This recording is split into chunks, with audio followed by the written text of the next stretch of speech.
People that actually control the money, the Paulsons, the Geithners, the Bernankes, the Yellens, the Greenspans, the Carneys, the Rothschild family, the JP Morgans, the Lombards, these are always the people, when you look at them, that though they are the 0.0000001% of the population, are the most incredibly wealthy individuals. Yet the other 99.999%, almost reoccurring, that actually do the physical work and produce the wealth actually have nothing. To me, by now, humankind should have twigged that the fact it's not an accident. If you need to be wealthy, you need to control the money supply.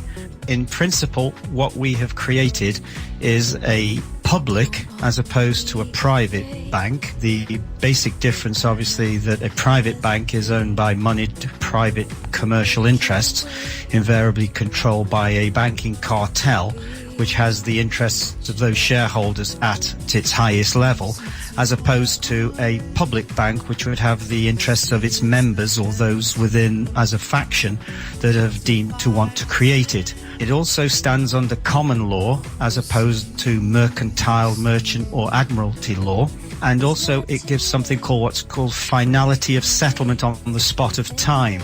The principle of finality of settlement is that what you do within any banking system that is fair and, should we say, egalitarian, is that the method of exchange between the man that's trying to sell you the bag of salt and you who are looking to pay it is a transaction input between two people without any third-party intervention whatsoever. And historically, this has always been the nature and function of money unless you went to borrow it when the third party came in.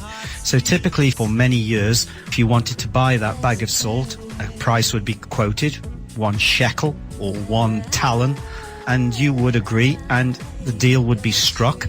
And that's it. It's finished. There's no interest. There's no taxation on it. There is no third-party responsibility involved at all. And what we've gotten away from is those very basic concepts up and until about 1931 in the UK, when we were actually taken off the gold system. And in 1933, and just until President Roosevelt took America off the gold standard by what was called the Gold Confiscation Act, which is possibly the biggest theft ever perpetrated on a nation ever.